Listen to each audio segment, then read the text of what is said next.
वो मेरी चर्चा करने में ही संतुष्ट हैं, उसी चर्चा में रमण करते हैं, उसी में संतुष्ट रहते हैं। तेषां सततयुक्तानां भजतां प्रीतिपूर्वकम ददामि बुद्धि योगम तम येन माम उपयान्ति ते। मैं उसे बुद्धि योग प्रदान करता हूँ। और भगवान में हमारा मन लगा रहे, हमारा चित्त लगा रहे, हमारी समाज अध्यात्म की तरफ बढ़े, भगवान से जुड़े, पापाचरण त्यागे, ये हम सबका कर्तव्य है। हम सबका कर्तव्य है भगवान की चर्चा करना, स्वयं भगवान का भजन करना, स्वयं अच्छे आचरण करना, ये हर मनुष्य का कर्तव्य है, सबका अधिकार है। हम सब भगवान के बच्चे, भगवान का नाम गुण कीर्तन करना, भगवान की महिमा को गान करना सबका अधिकार है। बड़े बड़े संत हुए स्त्री शरीर में, मीरा जी, बहुत बड़ी बड़ी रत्नावती जी, बहुत भागमती जी, करमेटी बाई, बहुत बहुत बड़े संत हुए हैं। तो ऐसा नहीं है पुरुष नपुंसक नारीवा जीव चराचर कोय, सर्व भाव भज कपट तज मोहि परम प्रिय सोय। भगवान कहते हैं मुझे परम प्रिय है, चाहे स्त्री हो, चाहे पुरुष हो, चाहे कोई भी हो, जो मेरा यश गाता है, मेरा भजन करता है। खूब नाम जप करो, दूसरों को करवाओ।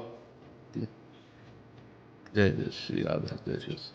महाराज जी, जैसे अभी तक हम पढ़ाई करते थे जी, तो हमारे पास एक लक्ष्य था, एक उद्देश्य था। जी। तो हमारा सिलेक्शन हो गया, जी। हमने परीक्षा पास की, हम अधिकारी बन गए पीसीएस के थ्रू। जी। लेकिन अभी भी आंतरिक अंतरात्मा में संतुष्टि और वो सुख और वो, हाँ, क्योंकि ये स्थायी चीज नहीं है ना।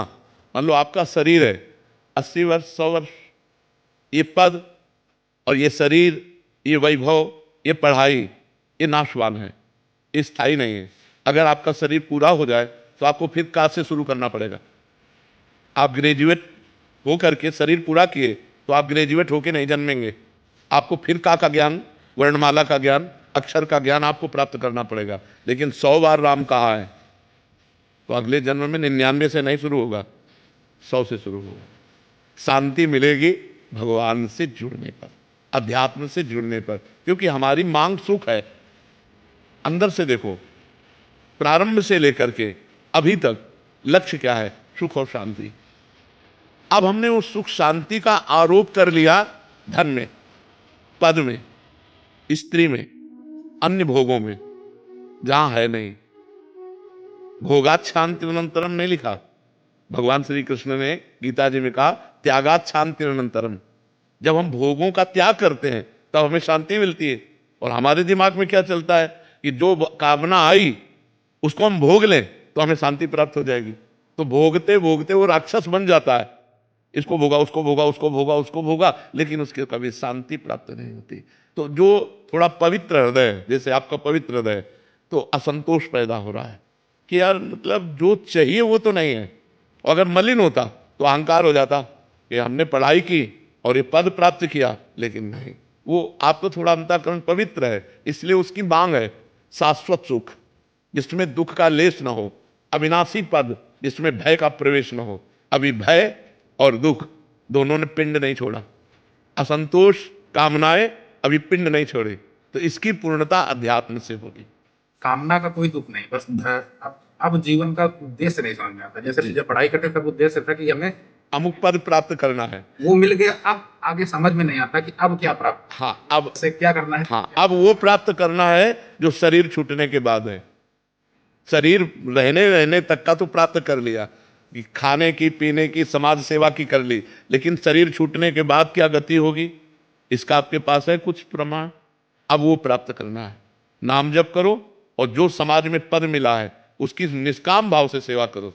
कभी अधर्म जनित क्रिया ना होनी चाहिए। अधर्म जनित क्रिया जैसे घूस ले लेना, आपकी समझ में आ रहा है ये आदमी निर्दोष है और फिर भी उसे दंड विधान करना, आपकी समझ में आ रहा है ये दोषी है फिर भी उससे पैसा लेकर उसे छोड़ देना। जो जहां जिस अधिकार में है, धर्मयुक्त अगर अपने कर्तव्य का पालन करे और नाम जप करे तो ज्यादा उसे अगरबत्ती जलाने की जरूरत नहीं है। वो इसी क्रिया से भगवत प्राप्ति की योग्य हो जाएगा, इसी क्रिया से भगवत प्राप्ति की योग्य। अर्जुन जी कह रहे हैं कि मैं संन्यास लेकर भजन करूंगा, भगवान जी कह रहे हैं मारो इनको, मारो, ये अधर्मी है, अधर्म पक्ष में, इनको मारो। तो युद्ध का मतलब है अपने कर्तव्य का पालन करना। यदि हम अपने कर्तव्य का पालन करते हुए भगवान नाम जप करते हैं तो परम संतोष प्राप्त हो जाएगा, आप देख लेना। तो क्या महाराज जी, हम अपने जैसे जो हम अपना ये कर्तव्य है इसको छोड़ के हम भक्ति मार्ग में उतर, वही अर्जुन वाली बात बोल दी है ना कि मैं संन्यास ले लूं। अभी हमने क्या बताया? अर्जुन वाली बात का भगवान ने निषेध किया कि नहीं किया? हम क्या कह रहे हैं? आप अपने कर्तव्य का पालन करें जोर से, लेकिन भगवान के लिए। इस सृष्टि भगवान की है और नाम जप करते हुए। कि मुझे जो पद मिला है, ये भगवान ने मुझे सेवा दी है, मैं इसे सांगोपांग करूंगा, सांगोपांग तब कहीं त्रुटि नहीं होने दूंगा, अधिक से अधिक समय लगा करके करूंगा और वो सब भगवान के लिए करूंगा।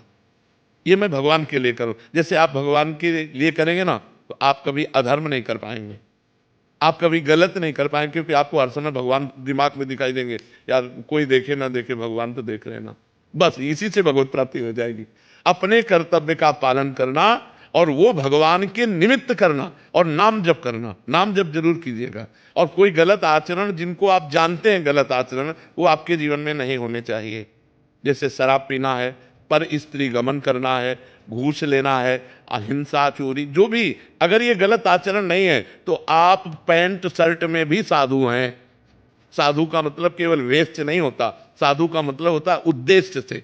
अगर हमारा भेष साधु का है और उद्देश्य रुपया है, संसारिक भोग है, वो सांसारिक है, और आप पैंट शर्ट में हो, आपका उद्देश्य भगवान है, तो आप साधु हो। आपको वही गति मिलेगी जो एक साधु की गति